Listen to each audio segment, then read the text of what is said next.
यहाँ आने की इजाजत नहीं है। एंगस ने कहा उसे थोड़ा खाना चाहिए, लेकिन स्ट्रंक ने उस पर ध्यान नहीं दिया। फिर एंगस ने उससे पूछा कि क्या वो किचन का कूड़ा फेंकने जा सकता है। ये सुनकर श्रंक तुरंत राजी हो गया और फिर एंगस ने अपने नए दोस्त को रसोई का बचा खुचा सारा खाना खिला दिया। उसे खाते हुए देखकर एंगस को बेहद खुशी हुई और उसने इस जानवर का नाम क्रूसो रखा। इसके बाद उसने इस जानवर के बारे में पढ़ना शुरू किया, लेकिन उसे कोई खास जानकारी नहीं मिल पाई। कुछ ही देर में क्रूसो सारा खाना चट कर गया तो एंगस ने कूड़ेदान को पानी से भर दिया ताकि क्रूसो उसमें मजे से तैर सके। वहीं दूसरी ओर हैमिल्टन अपने आदमियों को दुश्मनों के हमले के लिए तैयार कर रहा था। वो चाहता था कि वो हर पल हमले का सामना करने के लिए तैयार रहें। उधर एंगस क्रूसो को वर्कशॉप में अकेला छोड़कर वापस आ गया ताकि एनी को उस पर शक न हो जाए। लेकिन बाद में हम देखते हैं कि लुइस नाम का एक आदमी इस शहर में आया। फिर वो एनी से मिलने पहुंचा जो उस वक्त वर्कशॉप में थी। उसने कहा कि वो इस वर्कशॉप में काम करना चाहता है। उस आदमी के काम मांगने पर एनी ने कहा कि उसे सारी वर्कशॉप साफ करनी होगी,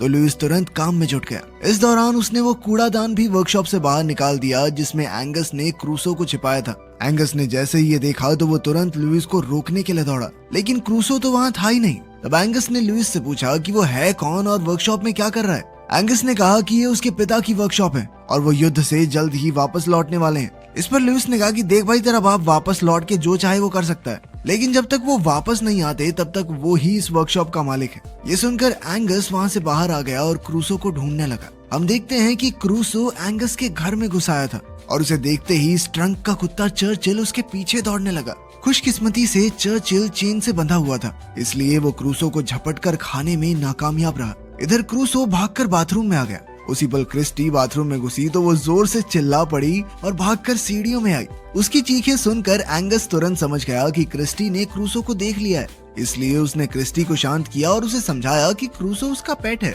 जो उसे समुद्र किनारे मिले एक अंडे से निकला है। क्रिस्टी तो अब भी बुरी तरह डरी हुई थी, मगर एंगस ने उससे वादा लिया कि वो एनी को ना बताए क्योंकि क्रूसो किसी को नुकसान नहीं पहुंचाता। वहीं दूसरी ओर एनी वर्कशॉप में लुइस से मिलने आई। वो अपने साथ अपने पति के कुछ कपड़े लाई थी जो उसने लुइस को दिए। ये देखकर लुइस ने पूछा कि क्या चार्ली वापस नहीं लौटेगा। इस पर एनी ने भारी मन से कहा कि वो कभी वापस नहीं आएगा। इस पर लुइस ने पूछा कि एंगस तो मुझे कह रहा था कि उसके पिता वापस आने वाले हैं युद्ध से। जिस पर एनी ने जवाब दिया कि एंगस अभी बच्चा है। सच तो ये था कि जहाज समुद्र में डूबने की वजह से चार्ली की मौत हो गई थी। खैर फिर उसने लुइस से बाथरूम में हो रही लीकेज को ठीक करने में मदद मांगी। लुइस उसे ठीक करने के लिए घर में आया तो हम देखते हैं कि ये वही बाथरूम था जिसमें एंगस और क्रिस्टी ने क्रूसो को छिपा रखा था। जैसे ही लुइस ने दरवाजा खटखटाया तो उन्होंने उसे अंदर आने से रोकने